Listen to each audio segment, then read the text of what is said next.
Good evening and welcome friends. আপোনালোকৰ মাজলৈ লৈ আনিছো মোৰ এজন প্ৰিয় ছাত্ৰ অভিলাষ দত্ত। তেওঁ এতিয়া বৰ্তমান ডিব্ৰুগড় মেডিকেলত পঢ়ি আছে। বৰ্তমান কোন ইয়াৰ তুমি? মই থাৰ্ড ইয়াৰ স্যাৰ এতিয়া। থাৰ্ড ইয়াৰ পঢ়ি আছে। কেনেকুৱা লাগিছে মেডিকেল পঢ়ি? স্যাৰ ভালে লাগিছে। যিমান যি এক্সপেক্ট কৰিছিলো তাতকেটো ভালে ওলাইছে। খালি অলপমান হেক্টিক হয় আৰু স্কেডিউলটো। হেক্টিক হয় স্যাৰ। তুমি প্ৰিপাৰেচনটো পুৰা জোৰ জবস্তি মানে বিৰাট ভালকে কৰিছিলা। মানে যেনেকৈ ভাবিছিলা তেনেকৈ ৰিজাল্ট পালানে? হয় স্যাৰ, মই যেনেকৈ ভাবিছিলো তেনেকৈ পালো বাৰু। হয়। আচ্ছা, আৰু প্ৰিপাৰেচনৰ কাৰণে কিবা ক'বা নেকি আজি ষ্টুডেণ্টৰ কাৰণে? এনে প্ৰিপাৰেচনৰ কাৰণে মই ইমানে ক'ব বিচাৰিছো, ফিজিক্সৰটো আমাৰ বেষ্ট স্যাৰ আপুনিয়ে হয়। আপোনাৰ পৰাই মই পঢ়া হয়। 12 আৰু 11 আৰু ফিজিক্সখন লৈ কাৰণে মোৰ ষ্ট্ৰং আছিলে। আৰু বায়'লজি কাৰণেতো এনচাৰ দিবলৈ বেলেগ একো হ'ব নোৱাৰে। হয়, এনচাৰখনে আৰু একদম উধপা মুধলে আৰু পঢ়িব লাগে। সব কুৱেশ্যন তাৰ পৰাই আহে, যিহেতু আজিকালি এনটিএ কুৱেশ্যন পেপাৰ কাটে।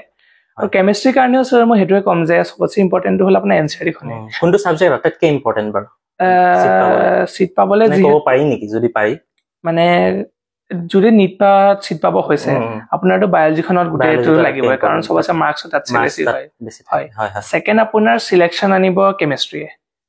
হয়, আপোনাৰ ৰেংক ডিসাইড কৰা পেপাৰখন হৈছে ফিজিক্স।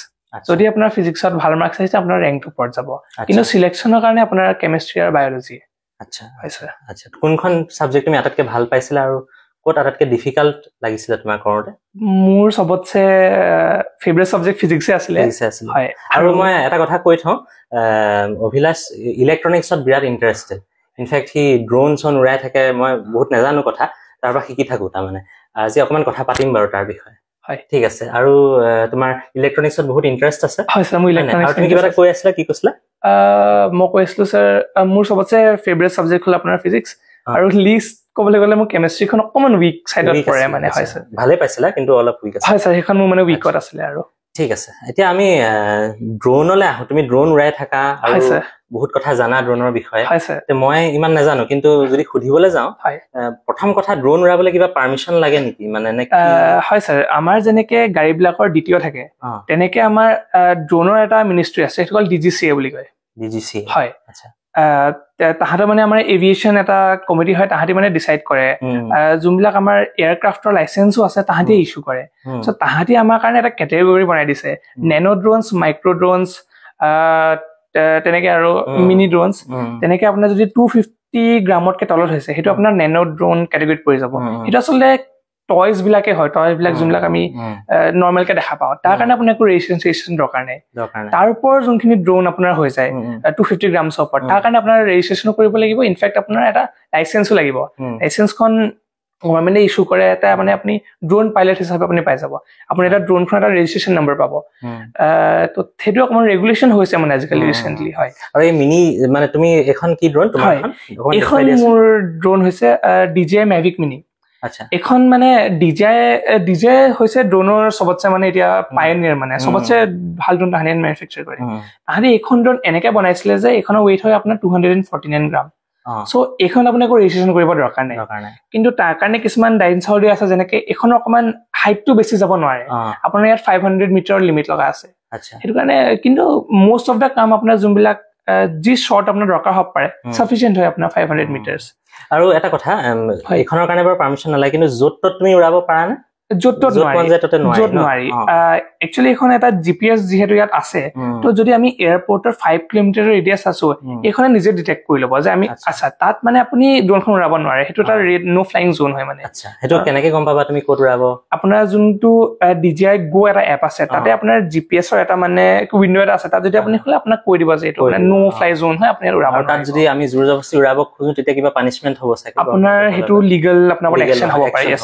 সেইটো আপুনি লায়েবল হ'ব, কিবা যদি মানে ক্ৰাইম হ'ব। এইটো ক্ৰাইম হ'ব স্যাৰ, সেইটো লিগেল পৰিব। ঠিক আছে, তাৰমানে সৰু ড্ৰোনখন উৰাবলৈও অকণমান কথা জানিব লাগিব স্যাৰ, ক'ত উৰাব লাগে ক'ত উৰাব নালাগে। আৰু বাকী সেফটিটো কথা আছে, যে বেলেগৰ প্ৰাইভেচিও কথা আছে, আপুনি ইনভেট কৰিব পাৰে, বহুত কথা আহিছে স্যাৰ এইবিলাক। তাকে এতিয়া ড্ৰোন উৰাই তুমি ফটোগ্ৰাফিও কৰা? ফটোগ্ৰাফি স্কিল আছে তোমাৰ, শিকি আছে চাগে? হয় স্যাৰ, অকণমান ইণ্টাৰনেটৰ পৰা শিকা। ড্ৰোনৰ কেমেৰাটো মানে কেনেকুৱা, মানে এনেই মোবাইল কেমেৰা নিচিনা তাতকে ভাল? স্যাৰ ড্ৰোনৰ কেমেৰাৰ লগত এটা কথা আছে। ড্ৰোন আপোনাৰ জেনেৰেলি দুটা টাইপৰ থাকে, এটা হ'ল আপোনাৰ চিনেমেটিক ড্ৰোন আৰু এটা হ'ল FPV ড্ৰোন। FPV ড্ৰোন বিলাকত আপোনাৰ এটা বস্তু নাথাকে, এইটো হ'ল আপোনাৰ গিম্বালটো। আমি হাতেদি যেতিয়া ফোনটো ধৰো আমাৰ হাতখনটো যথেষ্ট ষ্টেবল হয় ধৰক কিন্তু ড্ৰোনখন যেতিয়া আকাশত উৰিব আপোনাৰ বতাহ আহিব কেতিয়াবা আপোনাৰ ড্ৰোনখন আনষ্টেবল হ'ব পাৰে তো ইয়াত এটা ইম্পৰ্টেণ্ট বস্তু আছে এইটো হ'ল গিম্বল গিম্বলটো কি হয় না বস্তুটো গিম্বলটো হয় আপোনাৰ এটা ষ্টেবিলাইজাৰ 3 এক্সিছ ষ্টেবিলাইজাৰ মানে জাইৰোস্কোপিক তেনেকুৱা কিবা নেকি এটা যদি মোৰ ড্ৰোনখন লেফট সাইডে গৈছে ক্যামেৰাটো তাৰ অপোজিট ৱে ৰিয়েক্ট কৰিব লেফট ৰাইট সাইডে গৈ যাব যদি ড্ৰোনখন ওপৰলে গৈছে ক্যামেৰা তললে যাব ষ্টেবিলাইজ কৰিব মানে it gets levelled with the ground it gets level with the ground sir yes sir তো এটো গিম্বলটো আছে হেতু কাৰণে ড্ৰোনটো মানে ফুটেজ গিটা ইমান ভাল হয় বিকজ ষ্টেবল হয় স্যাৰ গিম্বলৰ কাৰণে আচ্ছা ইয়েস স্যাৰ আৰু ইয়াৰ জানিবলগীয়া কি কথা আছে ইয়াত কিমান কেজি আমি উৰাব পাৰো তেনেকে কিবা কিবি কথা আছে স্যাৰ এইবিলাক পেলোডৰ ড্ৰোন নহয় এইবিলাক সব ফটোগ্ৰাফি ড্ৰোনে হয় তো ইয়াত আপোনাৰ তেনেকে একো পেলোডৰ কথা নাই খালি আপুনি কিছুমান এসেসৰি লগাব পাৰে যেনেকৈ কিছুমানে ইয়াত আপোনাৰ লাইট লগাই দিয়ে তলফালে লাইট লগাই দিয়ে বাকি আপুনি যোনবিলাক এগ্ৰিকালচাৰ ড্ৰোন হৈ গ'ল বা আপোনাৰ মিলিটাৰী ড্ৰোন হৈ গ'ল তাত আপোনাৰ পেলোড লগাব পাৰে আজিকালি আমাৰ আসাম এগ্ৰিকালচাৰ ইউনিভাৰ্চিটিয়ে কিছুমান ড্ৰোন বনায় তাহাঁতৰ তলফালে আপোনাৰ টেংকি থাকে সেইটো দি আপুনি ফাৰ্টিলাইজাৰ স্প্ৰে কৰিব পাৰে ইনসেক্টিসাইড স্প্ৰে কৰিব পাৰে পেষ্টিসাইড স্প্ৰে কৰিব পাৰে সেইবিলাক কাৰণে আৰু আচ্ছা কিমান দূৰলৈকে এখন যাব পাৰে মানে যলৈকে তুমি কন্ট্ৰোল কৰিব পাৰা এখন মানে যদি ইন্টাৰফাৰেন্স নাথাকে আৰু ড্ৰোনৰ এটা কথা থাকে আপোনাৰ এলওএছ বুলি কয় লাইন অফ সাইট মানে যদি আপোনাৰ ট্ৰান্সমিটাৰ আৰু যদি আপোনাৰ ড্ৰোনখনৰ মাজত যদি একো ধৰক গছ নাই বিল্ডিং নাই ডাইৰেক্ট কমিউনিকেশ্যন হৈছে তেনেহলে এখন এডভাৰটাইজ কৰা মতে 4 কিলোমিটাৰ ৰেঞ্জ আছে আৰু হাইট আপোনাৰ 500 মিটাৰছ তুমি 4 কিলোমিটাৰ দূৰলৈকে উৰাইছা স্যাৰ প্ৰ্যাকটিক্যালি হেতু পসিবল নহয় বিকজ আপোনাৰ বহুত ইন্টাৰফাৰেন্স আহি যাব সেম আপোনাৰ যোনটো বেণ্ডউইথ হয় মানে ইয়াৰ ট্ৰান্সমিশনৰ তাত বেলেগ বেলেগ বস্তু বেলেগ ইকুইপমেন্টছ লাগিব পাৰে কিছু মানে আপোনাৰ ৱাকি টকি ইউজ কৰিব পাৰে আপোনাৰ ৰেডিঅ' সিগনেলছ সেইবিলাক বস্তু ইন্টাৰফেয়াৰ কৰি মেলি আপোনাৰ প্ৰ্যাকটিক্যালি যদি কওঁ 1 কিলোমিটাৰ ৰেঞ্জত মোৰ এখন মই উৰাই পাইছো আৰু নেদেখালৈকে উৰাব পাৰি তা মানে নেদেখাৰ পিছতো উৰাব পাৰিব বিকজ আপোনাৰ লাইভ ফিড এটা আহি থাকে কন্ট্ৰোলাৰটো কেনেকৈ হেতু কৰে অকমান দেখুৱাবা হয় কন্ট্ৰোলাৰটো আমি আপোনাক অন কৰি দেখাইছো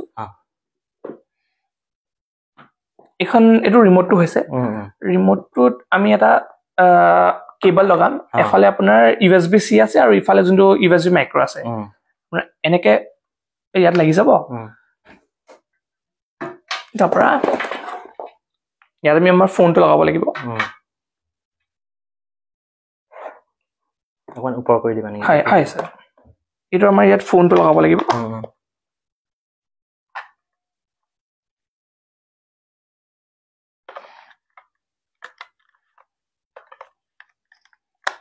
লাইভ ফিডটো আহি থাকিব স্যাৰ এটা আমাৰ ড্ৰোনখনৰ যোনটো যিমানখিনি লাইভ পোষ্ট আছে সব ইয়ালে ফিডিংটো আহি থাকিব ইয়াতে তুমি তাৰমানে ভিডিঅ' গেম খেলা নিচিনাকৈ স্যাৰ ভিডিঅ' গেম খেলাই নাই আছে এতিয়া মই কন্ট্ৰোলাৰটো অন কৰিছো আপুনি সাউণ্ডটো শুনা পাইছে এতিয়া মই এপটো খুলিম আমাৰ এপটো কি বুলি কয় এইটো আপোনাৰ DJI Go বুলি কয় তাৰমানে ড্ৰোনৰ লগতে ড্ৰোনৰ লগতে আছে এতিয়া মই ড্ৰোনখন আপোনাৰ অন কৰিব লাগিব এখন ড্ৰোনটো হৈছে ড্ৰোনৰ বেটাৰী এটো মানে ফ্লাইমোৰ কম্বো পেক বুলি কয় এই ড্ৰোনখন লগত আপোনাৰ 3টা এক্সট্ৰা বেটাৰীও দিয়া হয় তাৰমানে চাৰ্জ হয় স্যাৰ যাতে আপুনি এটা পাৰ বেটাৰী আপোনাৰ ধৰক 20 মিনিটছ মান ফ্লাইট টাইম দিব তাৰমানে এটা উৰাই থাকোতে ইটো চাৰ্জ কৰিব পাৰি ইটো আপোনাৰ চাৰ্জ কৰি থাকিব পাৰে বা 60 মিনিটছ মানে ফ্লাইট টাইম আপোনাৰ দৰকাৰ নপৰে মানে সব কাম হৈ যাব এতিয়া মই ড্ৰোনখন আপোনাৰ অন কৰিম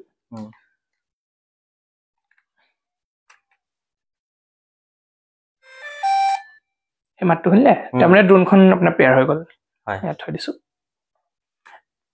এতিয়া আপুনি দেখা পাইছে এই চিম্বলটো কানেক্ট হয় এতিয়া আপোনাৰ ড্ৰোনখন কানেক্ট হৈ গ'ল এতিয়া আমি লাইট ফিডবেক পাই আছো আমাৰ আপুনি চাব পাৰে কেমেৰাটো লগত ইয়াত হয় এইটো যে মই আপোনাক কৈছিলো জিপিএছৰ হেইটো যত আপুনি দেখা পাই যে আপোনাৰ যে ৰেড হেৰিয়া হৈ আছে আমিতো এতিয়া যিহেতু এয়াৰপৰ্টৰ ওচৰতে আছো ইয়াত নো ফ্লাইট জোন বুলি লেখা আছে হয় বুজি পালো হয় স্যাৰ সো আমি বহুত নতুন কথা শিকিলো আজি মানে ড্ৰোনৰ বিষয়ে আৰু ইয়াৰ ইলেক্ট্ৰনিক্সৰ বহুত ইন্টাৰেষ্ট আছে মই কৈছোৱে আৰু কিবা তোমাৰ মানে হেৰি আছে নেকি বেলেগ মানে ইন্টাৰেষ্ট যিবিলাক তুমি পাৰসু কৰিছা এতিয়া বাহিৰে বা ফটোগ্ৰাফিৰ বাহিৰে মোৰ অলপ এভিয়েশনৰ ওপৰত ইন্টাৰেষ্ট মই এখন ড্ৰোন বনাইছিলো আপোনাক দেখাইছিলো পিছত স্যাৰ মই অলপ ৰবটিক্স কৰো আৰ্ডুইনো বুলি এটা বস্তু আছে আৰ্ডুইনো দিছে মোৰ ৰবটিক্স লৈ থাকে আৰ্ডুইনো ৰাস্পবেৰী পাই তাত মই অকমান ৰবটিক্স বনাও sir IoT internet of things আজিকালি বহুত চলি আছে তাতে মই এইবিলাক ইন্টিগ্ৰেট কৰি মেলি সৰু সুৰা প্ৰজেক্ট যিমান পাৰো মই চেক কৰি আছে আৰু তুমি প্ৰফেশনালি কিবা কাম কৰিছা নেকি না অকল নিজে শিকি আছা স্যাৰ এতিয়ালৈকে প্ৰফেশনালি মই একো কাম কৰা নাই স্যাৰ নিজে আৰু যিমান পাৰো ইন্টাৰনেটৰ পৰা নলেজ গেইন কৰি পেলাই আৰু Yes, sir. ভাল লাগিলে আজি আমি ড্ৰোনৰ কথা Yes, sir. বহুতখিনি জানিলো Yes, sir. আৰু তোমাৰ ভৱিষ্যত জীৱনলৈ শুভেচ্ছা থাকিল ধন্যবাদ sir. Thank you Thank you sir.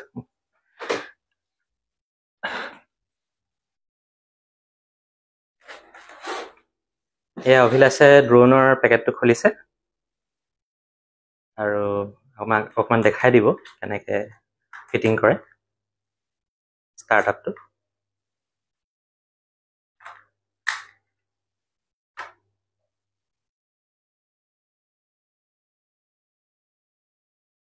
এইটো কি বুলি কৈছিলা ৰিমোট Transmitter. আচ্ছা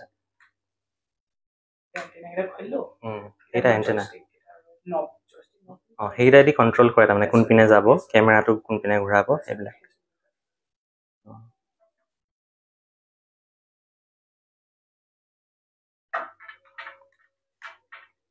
এইটো কি হয় চাৰ্জাৰ নেকি মানে স্যাৰ ট্ৰান্সমিটাৰটো আৰু ফোনটোৰ লগত কানেক্টিং কেবল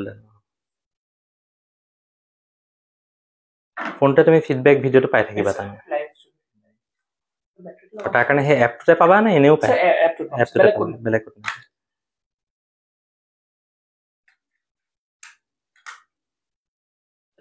ড্ৰোনখন উৰাওঁতে স্যাৰ সদায় এটা কথা মানে মন কৰা ইম্পৰ্টেণ্ট হয় যে প্ৰথমতে ট্ৰান্সমিটাৰটো অন কৰিব লাগে আৰু প্ৰথমতে ট্ৰান্সমিটাৰটো অফ কৰিব লাগে আচ্ছা ড্ৰোনখন আগতে অন কৰিব লাগে আচ্ছা কিয় মানে ধৰক কোনোবাই যদি সেম ট্ৰান্সমিটাৰ বেলেগ ক'ৰবাত ইউজ কৰি আছে তাত যদি কানেক্ট হৈ যায় মানে আপোনাৰ কণ্ট্ৰলটো নিজৰ হাতত থ'ব লাগে আচ্ছা সদায় ট্ৰান্সমিটাৰ হয় সেইটো কানেক্ট কৰি তেতিয়া মই প্ৰথমে ট্ৰান্সমিটাৰ অন কৰি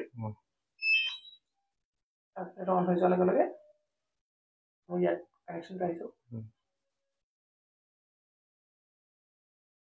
কানেকশ্যনটো আহি গ'ল কানেকশ্যনটো অহাৰ লগে লগে ইয়াত এটা এইটো চিম্বল আহি গ'ল এইটো ৰিমোটটো এইটো ফোনটো মানে ৰিমোটৰ ফোনটোৰ লগত পেয়াৰ হৈ গ'ল এতিয়া মই এইটো ড্ৰোনখনৰ লগত পেয়াৰ কৰিব লাগিব চেম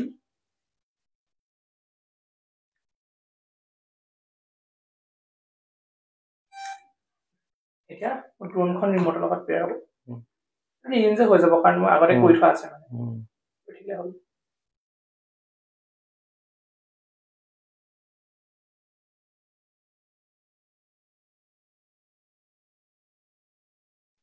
গ্লো ফ্লাই বুলি আপুনি হেৰি কৰিছে আমি চব লাইভ ট্ৰান্সমিশ্যন পাই আছো আপোনাৰ মই খালি আপোনাক ষ্টাৰ্টআপটো কৰি ৰাখিছোঁ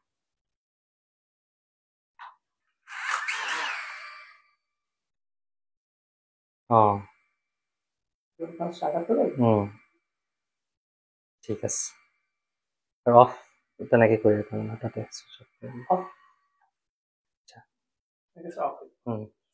ঠিক আছে থেংক ইউ